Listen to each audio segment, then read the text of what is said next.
ৱাটিং গাড়ীগাঁৱৰ ৰাইজৰ ক্ষোভ অনিৰ্দিষ্টকাললৈ বন্ধ কৰি দিলে দৈয়াং প্ৰকল্পৰ কাম। গোলাঘাট ৰাজচক্ৰ অন্তৰ্গত ৱাটিং গাড়ীগাঁৱৰ ৰাইজৰ ক্ষোভ সমূহ ৰাইজ একত্ৰিত হৈ অনিৰ্দিষ্টকাললৈ বন্ধ কৰি দিলে দৈয়াং প্ৰকল্পৰ কাম। উদ্দেশ্য এটাই যে বৃহত্তৰ তিতাবৰৰ পানী যোগান আঁচনিয়ে গোলাঘাট ৰাজচক্ৰ অন্তৰ্গত গাড়ীগাঁৱত অৱস্থিত যিখন উত্তোলিত নাও সেই নাৱৰ ঘূৰণ ক্ষমতা আৰু হেঁচা প্ৰয়োগে জনসাধাৰণৰ জীৱন সম্প্ৰতি আৰু মাটি ভেটিলৈ অশনি সংকেত কঢ়িয়াই আনিছে।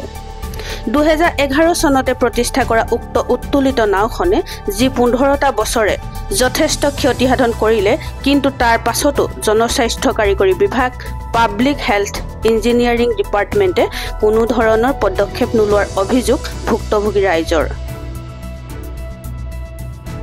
যেতিয়ালৈকে তেওঁলোকৰ দাবী পূৰণ নহ'ব তেতিয়ালৈকে এই কাম বন্ধ থাকিব বুলি সমূহ গাঁওবাসীৰ ৰাইজ একত্ৰিত হৈ আজি বন্ধ কৰা হ'ল দৈয়াং প্ৰকল্পৰ কাম। আজি গোলাঘাট ৰাজচক্ৰৰ অন্তৰ্গত ৱাটিঙৰ গাড়ীগাঁৱত আমি উপস্থিত হৈছোঁ সকলো ৰাইজ। উদ্দেশ্য এটাই, বৃহত্তৰ তিতাবৰ পানী যোগান আঁচনিয়ে গোলাঘাট ৰাজচক্ৰৰ অন্তৰ্গত গাড়ীগাঁৱত অৱস্থিত যিখন উত্তোলিত যিখন নাও, সেই নাৱৰ ঘূৰণ ক্ষমতা আৰু হেঁচা প্ৰয়োগে আমাৰ জনসাধাৰণৰ জীৱন সম্প্ৰতি আৰু মাটি ভেটিলৈ এক অশনি সংকেত কঢ়িয়াই আনিছে। 2011 চনতে প্ৰতিষ্ঠা কৰা এই উত্তোলিত নাওখনে আজি 15টা বছৰে যথেষ্ট ক্ষতিসাধন কৰিলে। তাৰ পাছতো জনস্বাস্থ্য কাৰিকৰী বিভাগ, পাব্লিক হেল্থ ইঞ্জিনিয়াৰিং ডিপাৰ্টমেণ্টে কোনো ধৰণৰ পদক্ষেপ গ্ৰহণ নকৰিলে, বা ৰাজ্য চৰকাৰৰ তৰফৰ পৰাই হওক বা জিলা প্ৰশাসনৰ তৰফৰ পৰাই হওক।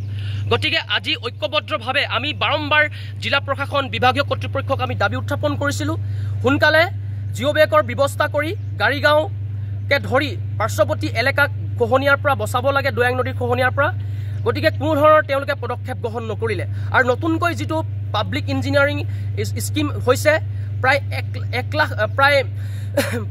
1 কোটি লিটাৰে হ'বগৈ প্ৰায় সামগ্ৰিকভাৱে দৈনিক পানী নিয়াৰ যিটো তেওঁলোকৰ ৰচনা, সেই ৰচনাক আমি বিৰোধিতা কৰি আজি ঐক্যবদ্ধ হৈ আমি ৰাইজ ঐক্যবদ্ধভাৱে হৈ উত্তোলিত নাওখনৰ আমি যিটো পানী নিয়া কাৰ্য আমি বন্ধ কৰি দিম। লগতে নতুনকৈ আমাৰ যিটো নিউ প্ৰজেক্ট চলি আছে স্কিম, সেই স্কিম আমি বন্ধ কৰি দিম। যেতিয়ালৈকে জিঅ' বেগৰ কাম ষ্টাৰ্ট নহ'ব তেতিয়ালৈকে এই প্ৰকল্প বন্ধ থাকিব। আজি আমি ৰাইজৰ উপস্থিতিত আমি ঘোষণা কৰিলোঁ। ধন্যবাদ।